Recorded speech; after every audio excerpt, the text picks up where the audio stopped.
The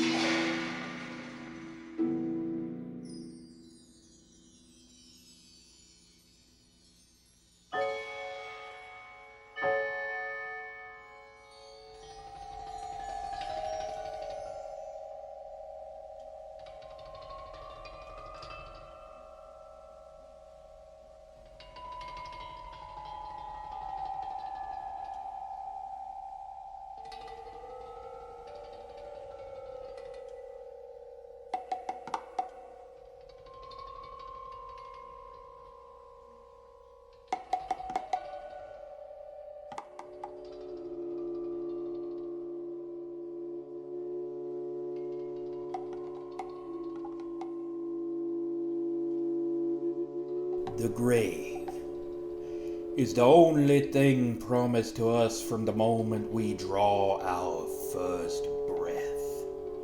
Our final reward for a lifetime lived, rich and poor, good and evil, it makes no difference.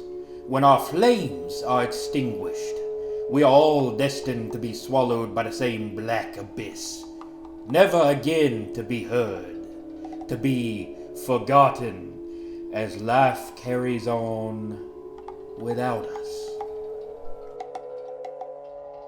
For years I resented you for resigning me to such a fate. While you moved on to bigger and better things, I was left forgotten. The lesser half of a two-man act, the half nobody wanted because I didn't fit the bill of their ideal hero, had neither the look nor the charm nor the athletic ability. And even if I did, they would still have rejected me, because I wasn't you. And yet still I persisted, even as the scorn and the mockery of the very people I tried so hard to please tore into my soul, even as company after company dropped me because they saw no value in who I was.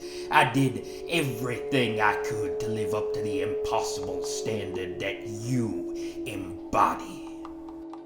But it was never meant to be, for they saw in me only a mindless brute, and so a brute I gave them.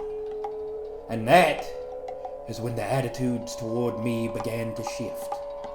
No longer were my actions met with a chorus of jeers, but rather stunned silence.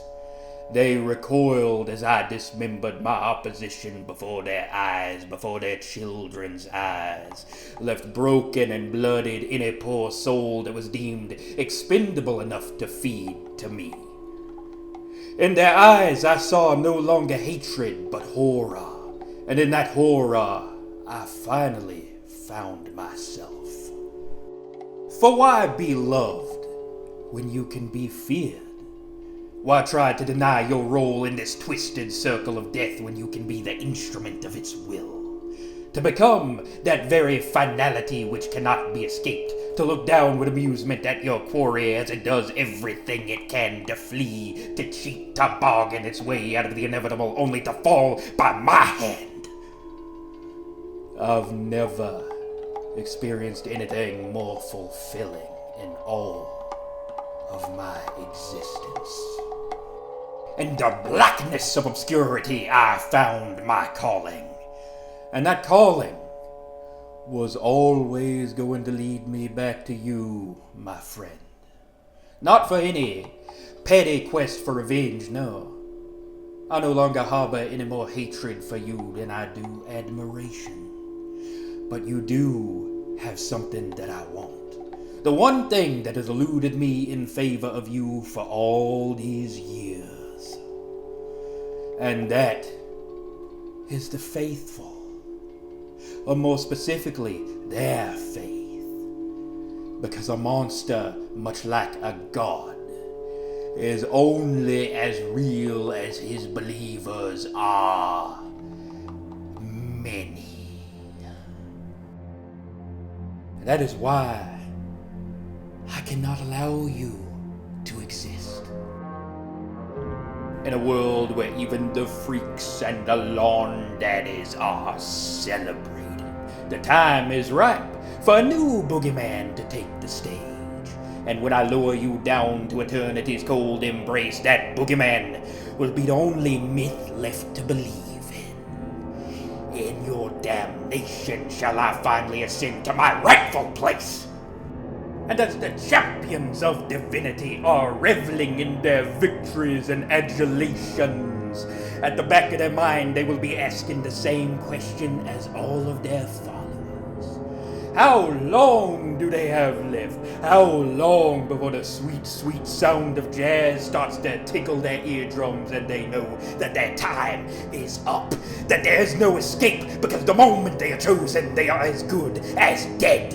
When that casket closes, the faithful will learn to fear the Reaper.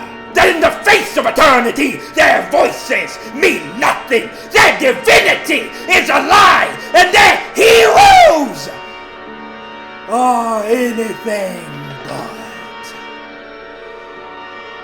infinite.